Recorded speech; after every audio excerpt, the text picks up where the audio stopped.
Salut tout le monde, c'est Ali. J'y vais pour un recap de RPG Week. Je vais m'enlever de la voie rapide. Voilà. Alors, on va commencer avec le numéro 37. Comment bien terminer une game. Et donc, on parle ici d'une game à long terme, bref. Je pense que j'ai déjà répondu à ce genre de questions-là dans le passé et je vais répondre encore une fois. C'est pas quelque chose qui m'est arrivé bien souvent. Fait que je vais avoir un petit peu de difficulté à donner une réponse un petit peu sans parler à travers mon chapeau. Parmi les rares games que j'ai terminé, ils ne se sont pas terminés parce que genre on s'écœurait ou on avait envie de jouer à un autre jeu ou blablabla ou d'un TPK. C'était une game qui était déjà toute faite. Puis, fait que donc quand on a su que c'était le moment final, tu sais qu'on avait battu le Big Boss, ben on a tout simplement discuté de qu'est-ce que les personnages allaient faire dans leur futur. Il y en a qui s'étaient mariés, qui fondaient une famille, il y en avait d'autres qui s'en allaient s'ouvrir une entreprise, il y en a d'autres qui au contraire continuaient à repartir à l'aventure. Fait que c'est toutes sortes de choses comme ça. Fait que ça, je trouve que c'est une belle façon de bien terminer. Là, si on parle genre de la game de Star Wars actuelle, comment est-ce que je vais terminer? Je risque de faire quelque chose du même genre. Mais tu sais, il va falloir se rendre là. Ce qui est encore très loin. Fait qu'on verra bien pour ça. Question numéro 38. Pourquoi dire non?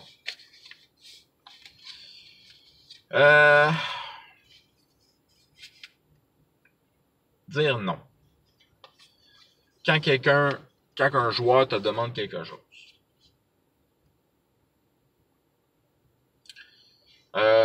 Non veut dire généralement que tu dépasses tes bornes sous certaines de certaines limites que tu as voulu mettre, que le maître de jeu a mis soit à la game, soit à sa façon de faire, ou soit au comment dire à un détail important. Tu sais? Ah, ça serait fun si telle chose se passerait de même. Le maître de jeu, de par son expérience, est capable de déterminer si quelque chose risque d'être un game changer. Comme par exemple,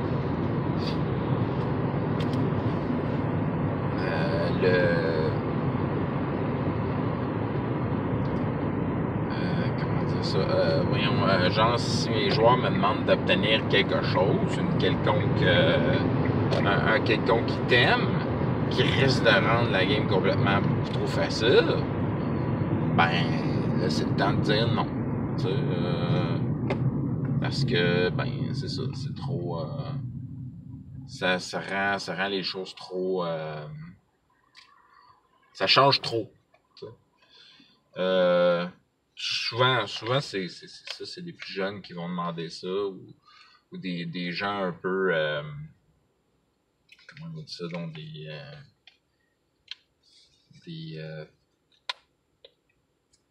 munchkins, des mini-maxeurs, des affaires de même, demander un truc un peu whoopie. C'est important que les joueurs que le maître de jeu garde un œil critique sur la chose, et que les joueurs accepte le despotisme du maître de jeu, si je peux m'exprimer ainsi. Mais c'est ça, généralement c'est parce que c'est un game changer, que le maître de jeu ne voulait pas se rendre dans cette direction-là. Tu es assis à la table du maître de jeu, tu dois respecter son autorité, même si c'est uniquement pour un point de vue narratif. Je veux pas que telle chose se passe parce que genre il veut pas que tu aies un vaisseau surpuissant, parce qu'il veut introduire des NPC intéressants qui vont venir vous aider, vous porter de l'aide, whatever. Il veut absolument que telle chose se passe. Je suis tout aussi coupable de faire ce genre de choses-là. Et est-ce que c'est une erreur? Il y en a qui vont dire que oui, il y en a que non. Je vais dire que ça dépend. Mais techniquement, comme j'ai dit, vous vous assisez à une table parce que vous pensez que ça va être cool. Respectez le gars qui fait que ça rende la chose cool. Je dis gars, mais c'est pas bien être une fille. Je connais des maîtres de jeu féminines qui sont excellentes.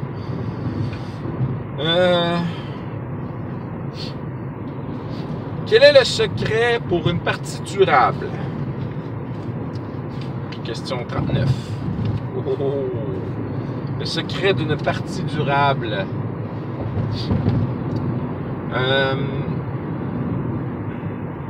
Il y en a qui vont dire que c'est un bon maître de jeu. C'est un élément. C'est un élément, un bon maître de jeu. À quoi reconnaît-on un bon maître de jeu? Ça, je pense que c'est une autre question. Donc, ça prend des joueurs qui sont intéressés à la game, qui sont, j'irais même jusqu'à dire, qui sont passionnés par la game.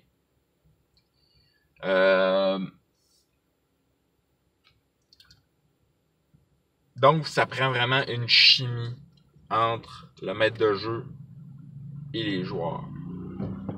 Cette chimie-là peut être, je vais dire, artificielle et peut être réelle. Tu sais?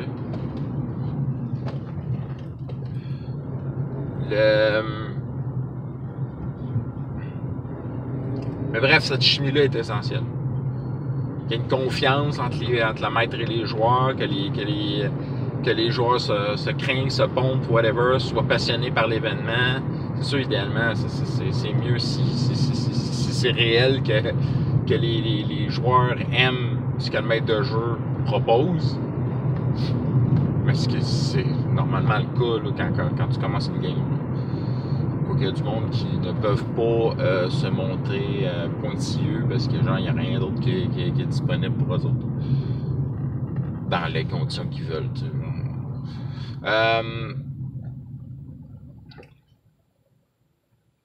Sinon, moi de mon point de vue, je dirais préparation. Même beaucoup de préparation de la part du maître de jeu pour faire une bonne game, mais évidemment, avec cette passion-là que les joueurs auraient pour la game, je vais dire aussi que ça prend de la préparation auprès de la part du joueur qui pense à son affaire, tu sais. Parce que ça permet d'accélérer le jeu aussi. Si le joueur décide d'avance que tout ce qu'il veut, comment il veut monter son personnage, comment il veut organiser s'équiper, whatever, tu sais, faire les affaires qui sont pas nécessairement nécessaires pour le maître de jeu, tu sais, les achats, des trucs comme ça, tu sais. Qui prépare sa liste d'épicerie, si on pourrait dire. Ben, ça accélère grandement le jeu, donc on peut faire du jeu de meilleure qualité. Fait que tout ça, c'est des choses qui aident beaucoup à ce que le jeu se fasse mieux à long terme. Évidemment, je parle de mon expérience personnelle. Quelque chose aussi qui va aider, c'est sûr, c'est que si t'es un groupe d'amis solide. J'ai ma gang, on fait ça depuis 15 ans. Pas ma gang de Star Wars, mais ma vieille gang. Là, évidemment, ces dernières années, on en fait beaucoup moins ensemble.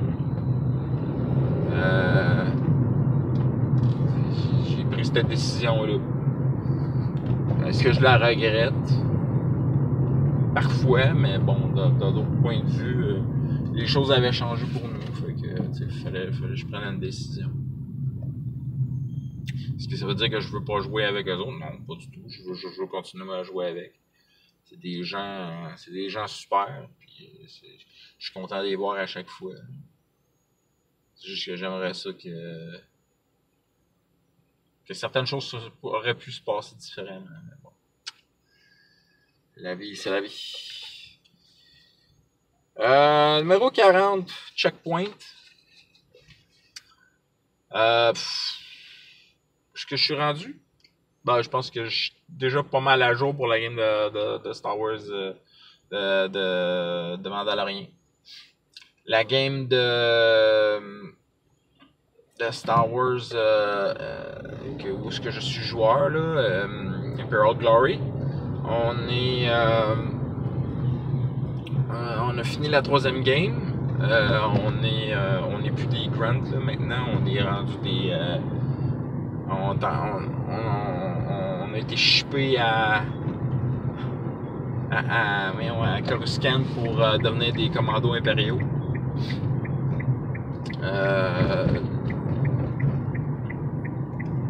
Les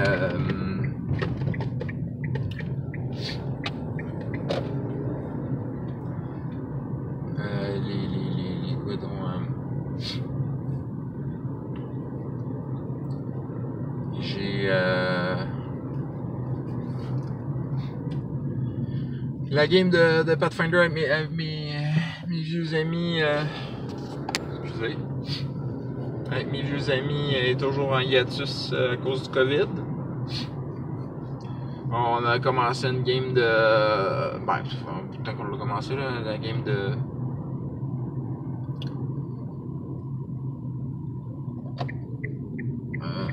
Comment ça s'appelle, World of Darkness.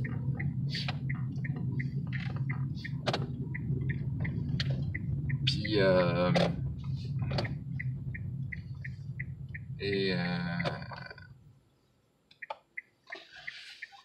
on a commencé un game de World of Darkness dans un univers post-apocalyptique, un Québec post-apocalyptique. C'est très ordinaire, mais bon, c'est correct, là. C'est pour passer du temps avec la gang.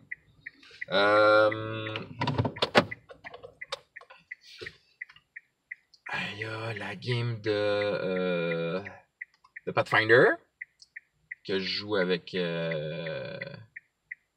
quelques amis. Ouais, c'est étonnant, je m'étais mis sur les hazards là, mais c'est ça. Que ça va bien. Ah oui, Skulls and Shackles. Skulls and Shackles. Ouais, ça va très bien, Skulls and Shackles. Sont rendus à la 3e game aussi, puis ça va très bien. Ils ont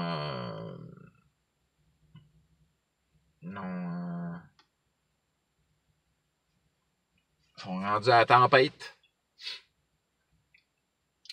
Puis on se sont fait plusieurs amis. À part de ça, la dernière game qui reste, c'est Sailor Moon. Puis Sailor Moon, ben ça roule toujours bien. Je suis actuellement en process de re-Sailor Mooniser tout ça. Puis ça passe quand même relativement bien. Bon, ben moi, je suis arrivé. Alors, je vais vous souhaiter des critiques nombreux et des fumbles rares. Bye bye.